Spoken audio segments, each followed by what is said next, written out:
Welcome to the Legacymakers podcast. We are in the midst of a showing up series where we're talking about showing up with our spouse, showing up with our kids and tantrums after work, all kinds of stuff. But today we're actually doing a 2-part series. So this is going to be good.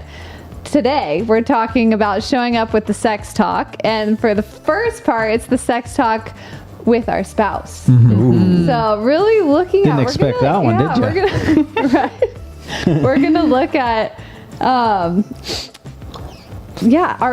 do we have these talks with each other about sex? And now I think this is something that a lot of people don't do, honestly. We talk about sex, I think girls maybe talk about it with their girlfriends. Guys, from my experience, talk about it. It seems like, I don't know, maybe you don't talk about it at all. But it's come up. Here and there. Okay. How's last night? I mean, are we talking together, like, as a spouse? Right, because I think a lot of times this topic in the marriage can feel very vulnerable and exposing, which are things that would keep us away from that. But the reality is, I mean, God made sex to be a gift and made it for marriage. And so it's supposed to be something that we delight to talk in, right? We delight to talk about. And how are we ever going to like grow in our sex life if we're not able to discuss it together and talk about it together? And so I think this is huge and this is key. Yeah, and so absolutely. Then looking at, okay, how do we go about this? How do we actually show up for this? Yeah. I think one of the keys really is just to, get vulnerable and do it. I think something that we have seen is, I think even like talking about what you enjoy, what you don't enjoy in a really like non-judgmental way, right? Like, I love when you do this. I don't like when you do that. Let's do more of this, or I'd love to try this, right? There's so many ways we can talk about it in a way that is fun and not in a way that is blaming or judgmental. But what do you guys think? How do we show up in this area? Well, I'll just go ahead and start right off the bat with just the fact that like we live in an age of technology and a pornified culture. And we, if you're a millennial like me or younger, you're growing up with ideas of what sex could be like, or maybe is supposed to be like. Should be, or should be like. Based on what we see on TV, on the computer, in magazines, advertisements, Instagram, you see it all over the place. And right off the bat, as soon as people talk about it, there's like trigger. It's a trigger response because it triggers the thoughts, triggers the visualizations the visuals that you've seen in your past. And so often there is an immediate sense of, like we were talking about earlier, shame. Like, oh man, I kind of have this idea and it's like, I don't know if it's right and is it good? And you kind of just are entering into, and I'm speaking from a place of just this is my own experience, entering in a place of like, I'm kind of confused and it doesn't feel right for me to be confused, especially as a man. I think in this area as men, there's this expectation, at least amongst other men, that you've got to have it going on, in a sense. You have to perform well, in a sense. Right. And you grow up in that. And so then when you get into marriage, you've got all these preconceived notions. And it's an interesting dynamic, having just like an intimate, vulnerable conversation. Well, and I think that what you said about performance is so key here, because I think what our culture defines sex as, and the message that is being received from our culture is often that sex is this performance and something that you're something you have to measure up to or something. But I mean, sex within marriage is a journey. Yeah. And so it's so good. I think that mindset of performance creates this hesitancy to talk about it, because then it's like, that's what creates that judgment, right? Because it's connected to failure, right? If there's performance on the line, then failure too is an option. Right. Yeah. And so what does it look like as a couple to say, like, failure's not on the table? Like, there's no such thing as failure. The goal is connection. Yeah, it's really good. And not to take, keep going, Nick. I don't want to go. But the goal is connection. It's not performing, failure, whatever. So it's important to notice what voices are at play. Yeah. Why am I hesitating in these conversations? Right. And if the goal is connection, then conversation is a part of that. Yes. Right. Yes. We have to talk about it in order to grow that connection. Yeah. And I think too that it's like this whole idea that marriage is this lifelong covenant, right? This commitment. And sex is a part of that covenant commitment. It's not this thing that you enter into this relationship and all of a sudden your sex life is like exactly what you always thought it would be and hoped for. Right. It's not a performance, it's this connection. And so it's growing in that connection, deepening that intimacy, which then deepens the pleasure of it too. Learning each other isn't going to happen if we're always scared to talk about it. Yeah, absolutely. Yeah, you kind of go through life as a man, you're constantly evaluating your performance. At least I am constantly evaluating your performance in every single area. And it's always interesting, like in conversations with other guys and maybe even hearing other people talk about sex and, their sex life. And as a man, you instantly go to, like, how do I measure up? You talk about, my boys do this all the time. It's just like innate in men is like, hey, I got a longer stick than you, or hey, my pancake's bigger than yours. And, you're just constantly measuring, measuring yourself to other men and other, and so as men, you grow up with that. And it's just innate. It's like, we're meant to perform and excel and succeed. But it gets unhealthy. And it can really derail like a relationship when we don't understand that, like, this area of our life isn't about performing, and that's hard for men. It's hard for us to let go of that and just be okay with, like, man, this isn't a destination. We don't have to come into a relationship having it figured out and having to prove ourselves. So what, like, lowers your guard of, like, this isn't a performance in this realm? I think it comes with time, and I think it comes with just like a slow working up to like what you were saying, like questions, like simple, easy, like, low-hanging fruit softball questions of, like, what do you like? How is it, what is it? What was it like for you? And just kind of working on, and this is me specifically, I don't know what it is for others, but just kind of working on, like, getting used to just expressing, like, where you're at and getting the feedback, like, from you and others that, like, where I'm at is okay with you. And like, if you're okay with where I'm at, then I'm okay with where I'm at. Because others are giving you that input. What? You said from me and others. Oh, I don't know. Like, from a mentor saying that, like, where you're at is okay in your journey. I don't know. I wasn't really thinking about I think I was just, so what I'm hearing is the importance of normalizing the conversation about sex, right? Absolutely. And if you're not used to doing it, it might feel awkward, uncomfortable. There might be these things you're coming up against, failure, performance, blah, blah, blah. I'm curious if introducing humor, though this is a light subject and like a tender subject, I'm curious if there's ways, we haven't done this, but I'm just off the top of my head, I'm thinking, wow, I wonder if you could make like a fun, humored approach to this. Maybe a game, for example, where you throw down questions that you're curious about with your sex life. Like, what's your favorite thing that we're doing together? Or what do you wish we did more of? Or, low hanging fruit questions, not like, I hate when you do this, or, what's one thing you could do without in your sex life, or what would you like to see more of? Maybe you guys can come up with some questions together, write them down, throw them in a mush pot, and have a night where you're, I don't know, if you want a glass of wine or you want a nice dinner or some kind of moment of connection where you feel already like connected to your spouse. You bust out these questions, and then you kind of take a deeper dive into sex talks and into, what kind of starting to normalize normalize and take those funky pieces out of the conversation or dynamic. I'm curious if that would be like a fun tip for people who, you know, are coming up against these things but don't know how to enter into the conversations yet. Yeah, absolutely. And maybe using humor and fun and lightheartedness to go there. We have a blog post on our website. Cool. It's called Marriage Question Toss, but it has a few different categories. But there's one that's sex. Cool. And so it has several questions that make it fun. Like you said, Right. It's like you got to add an element of fun. Yes. Sometimes to these harder topics. Yes. But yeah, if anyone wants that resource, Cool. it's there. Yes. That's good.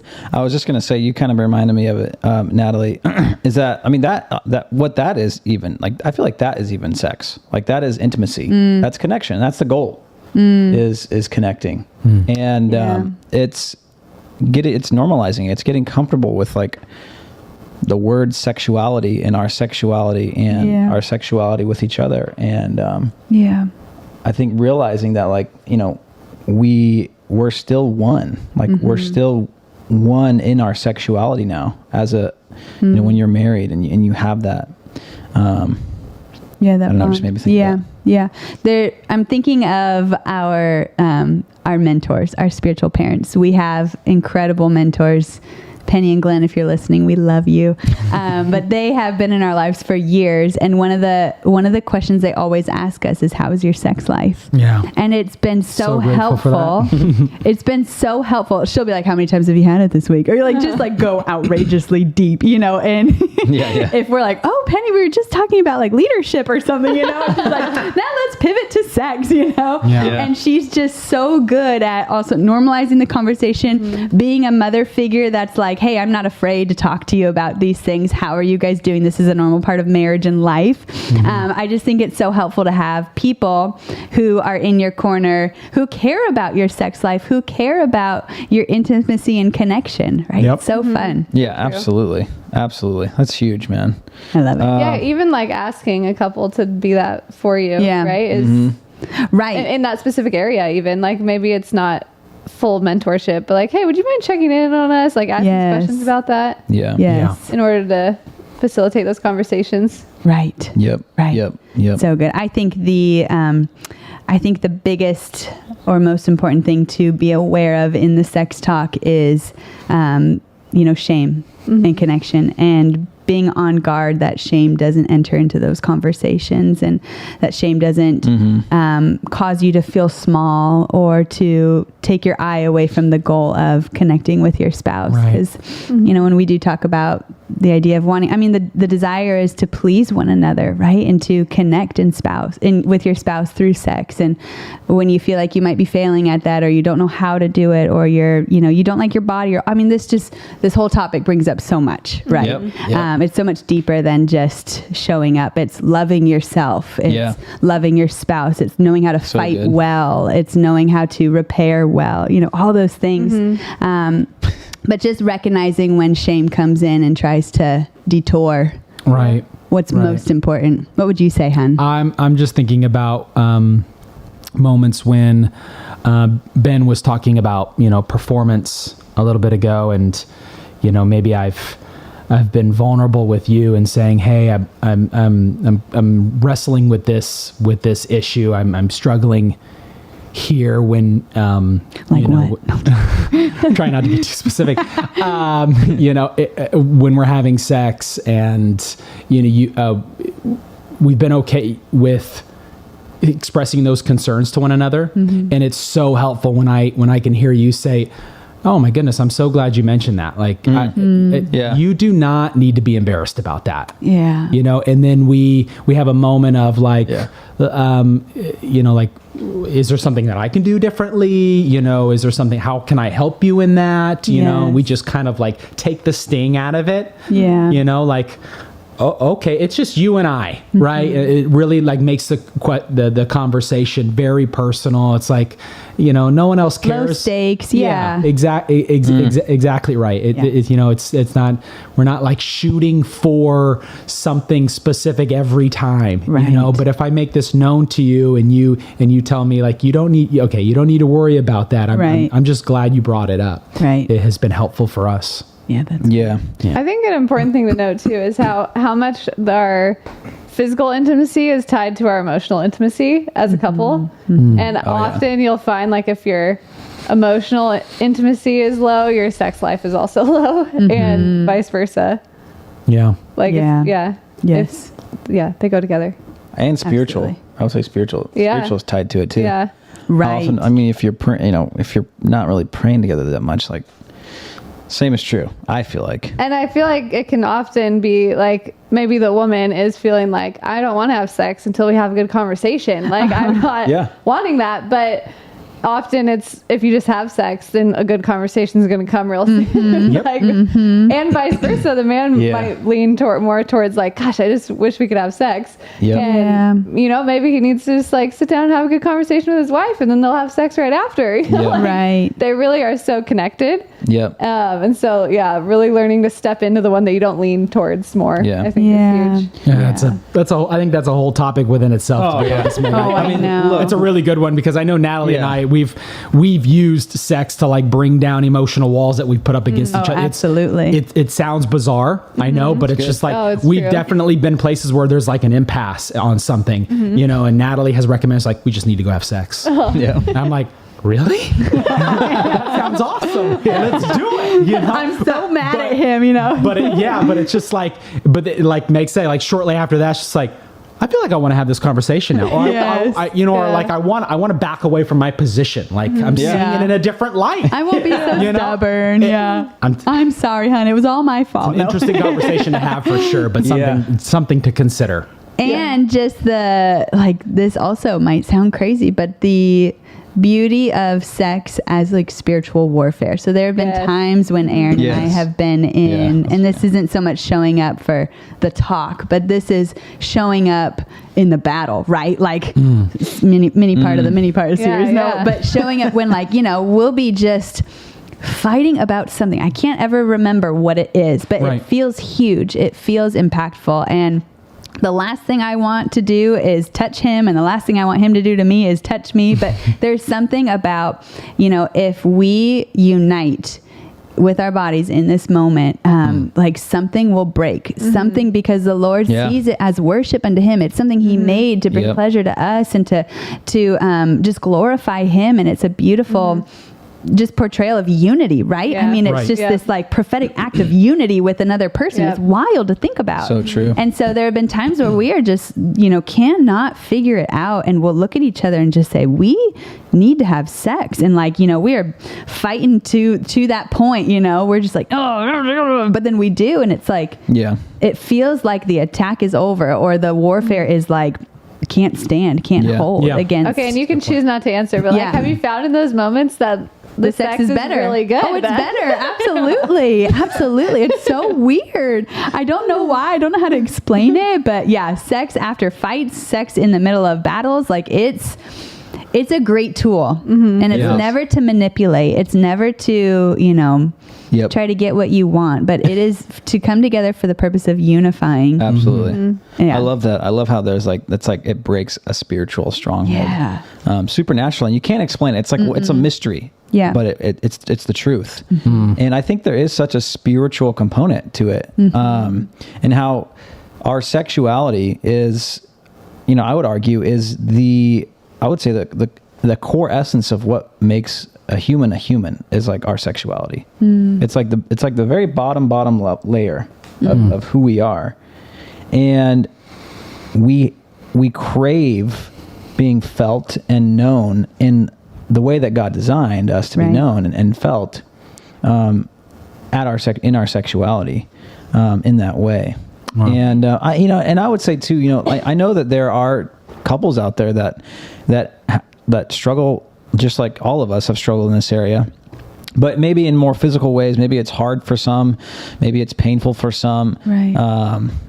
But whatever the struggle is, if there is like a block, I would say, or it's been a long time, like just remember like the power that sex has for a marriage to unify and to reunite, and to take the extra, maybe there is extra work that needs to be done if you're not experiencing the unifying power of sex and the beauty and the freedom of sex in your marriage, I would just totally recommend that, like, you know, whatever you're going through, if you're listening to this, to try and get some sort of like help. Yes. And to work through some of the personal issues that are keeping you back from experiencing what God intended in your sex life with your spouse. And it doesn't mean like your sex life has to match someone else's or match ours or measure up to someone else's. I mean, you and your spouse are free to have permission to be free to explore your sexuality together in the covenant of marriage, and that is totally okay. And I mean, I don't know, maybe and you determine together what is what a you're good both sex comfortable life, right? with, Absolutely. what you Like love. our good sex life might be different than what a good sex life is. That's a good to you. point. Yeah, yeah, exactly. Yeah, absolutely. So as you guys are listening to this, man, I hope this is encouraging you in some way or another. But it's so important to stay in it and to show up for your sex life. Yeah. For your marriage, because it is one of the foundational parts of your marriage. You know, the marriage bed is a holy place, and sex is a part of it. And just cannot encourage you guys enough to keep leaning in that area, wherever you're at, and whatever that looks like to lean in. Yes. Obviously, you know, it's a sensitive area. Yeah. And for the fact that it's like our most vulnerable place, our most intimate place. And there's so much tied to it that we sometimes don't even understand. Yeah. And so we got to get therapy, we got to get help, we got to get counseling. You know, we have to do all that work as well, on top of leaning in. So thank you guys so much for listening into this episode of the Showing Up series, Showing Up Sex Talk Part 1. Next up, we got Showing Up for the Sex Talk Part 2, where we're going to be talking about the sex talk with our kids. So stay tuned.